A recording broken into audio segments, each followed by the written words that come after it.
Up on the call is Coach Heishma of Prairie View. They defeated Mississippi Valley 51-14. This week, Prairie View is at home to Jackson State for a 4 p.m. kick. Good morning, Coach Northern. Are you with us? Yes, sir, I am.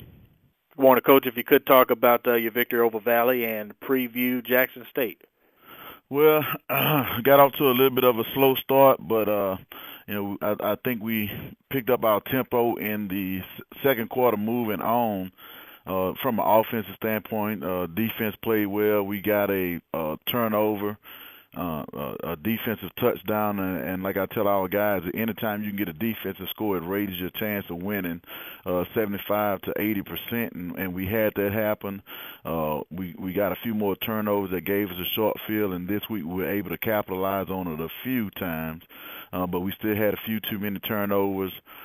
For my liking, we had far too many penalties and had a guy get ejected, on his personal agenda. But at the end of the day, I was happy for the win, not only for the student athletes, but for all the alumni and fans that, came to the game, and those that couldn't actually get into the game because the stadium was packed. But, it was great all around for the university. Like I said, everybody's food tasted a little bit better, and everybody's drink tasted a little bit better after the game. But in no way did I see that scored before the game, and like I said, we've got that out of our system by now. Moving forward to Jackson State, playing the game in Shreveport in the Classic up there, and I look forward to just going up there and competing. We're gonna have our hands full. I think they have two great running backs in Gooden and Sims, and like I said, they test both your will and your skill to tackle. Moore is doing a good job running the ball for them as well, and we still not gonna have to not give up big plays in the passing game.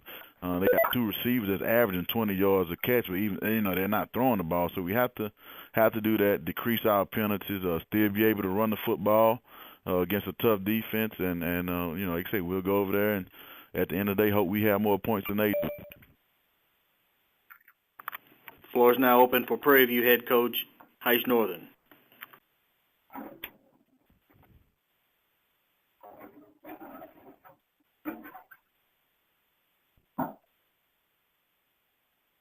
Coach Northern, good morning. This is Charles Edmond from WPRL. Yes, sir. How are you? Coach, it sounds like you expect a shootout considering both teams been scoring a ton of points. What you think? I mean, you never know what you're going to get because the games that, like I say, last week's game, in no way could I imagine us scoring 54 points, 51, whatever the score was against Mississippi Valley.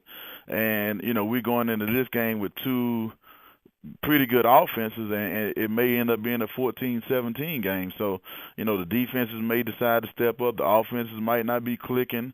Guys, both quarterbacks may get greedy and try to think that they have to play the guy on the other side instead of staying within the scheme. So you never know how it's going to sort itself out at the end of the day. Maybe bad weather, I'm not sure.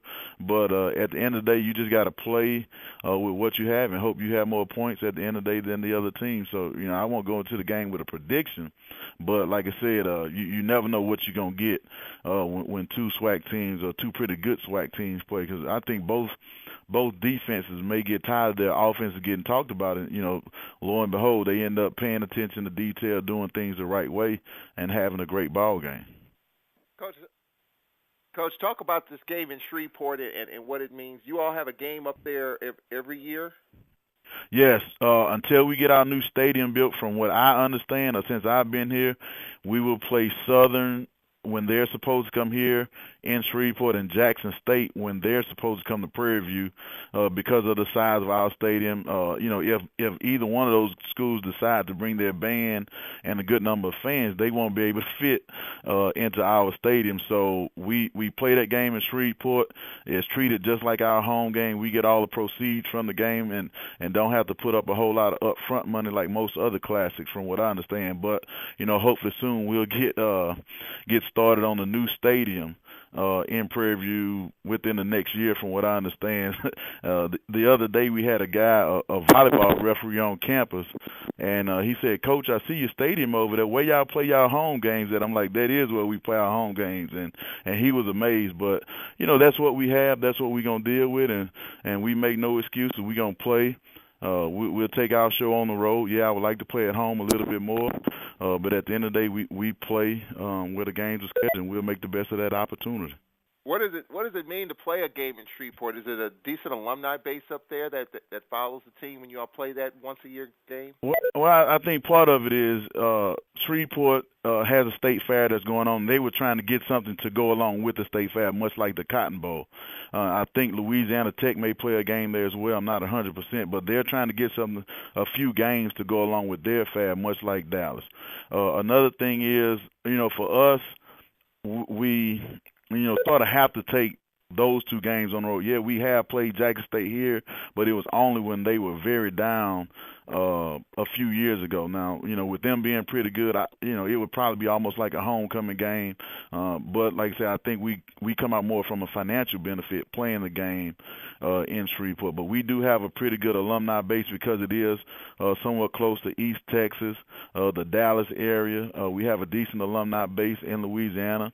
And then when you play Southern there, they have a satellite campus in Shreveport, and Jackson State is only about 3 hours away from Shreveport. So we usually get a good amount of people from Jackson. I know last time we played them there, they may have had as many, if not more, fans than we did because they were doing pretty good at the time, and we had a pretty good ball club as well. So it's a win-win, I think, for us especially. Isn't it a special time, Coach, when here it is, just a few weeks left, that you are in contention for a division title? I mean, some things have to happen, but just to be kind of knocking on the door, I'm sure that keeps your team on the edge. It keeps you on the edge, doesn't it? Yeah, I mean, it keeps you on the edge if we hadn't won a game, if we had won every game. So the biggest thing we talk about around here is winning one in a row, and don't worry about what other teams do or what has to happen with Southern, because this is what I tell the guys. If the worst thing that can happen is Southern lose 2 or 3 ball games and then we don't take care of our business and we end up not being there because of something that we have done, not having to wait on someone else. That's sort of our thought process. So we don't sit around and look at the schedule and try to count wins and losses. We just, like I say, tell them every week, let's win one in a row. Of course. Ty Miller from Sheridan Broadcasting. Got one question for you regarding the game this weekend.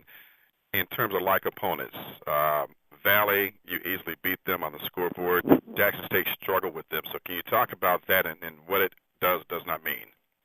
To be short and very straight to the point, it means absolutely nothing. Valley plays those guys very tough every year, and, that's maybe a 2-hour ride from them, too, so you can see why Valley may be a little bit more attention to detail oriented against a Jackson State team versus a Prairie View team. Also, you don't know what the injury situation is and all that type of stuff. So we put no relevance in common opponents. Hey, Coach, this is Charles again. I know everybody has their thoughts about what happened this weekend with the Grambling situation. As a SWAC coach, what are your thoughts about how that went down and how it played out?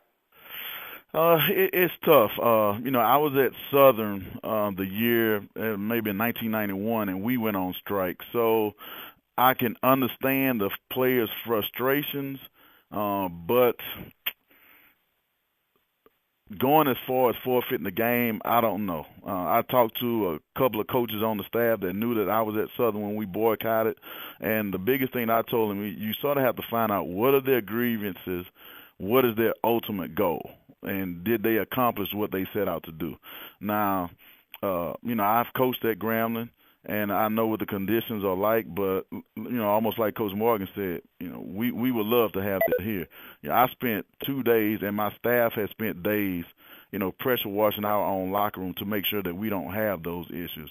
But we have some things internally here that, like I say, we just have to deal with. But as far as to cancel a game or forfeit a game, I couldn't see doing that. But I talked to my players about it, and we've actually talked about, should we boycott here before. And I would let them know if you guys decide to do it, I'll back you only if the reasons are very legitimate and it's not personal agendas that are in the way. So, you have to take your hats off to those young men for having convictions, but in no way did I see it going as far as, canceling or forfeiting the game.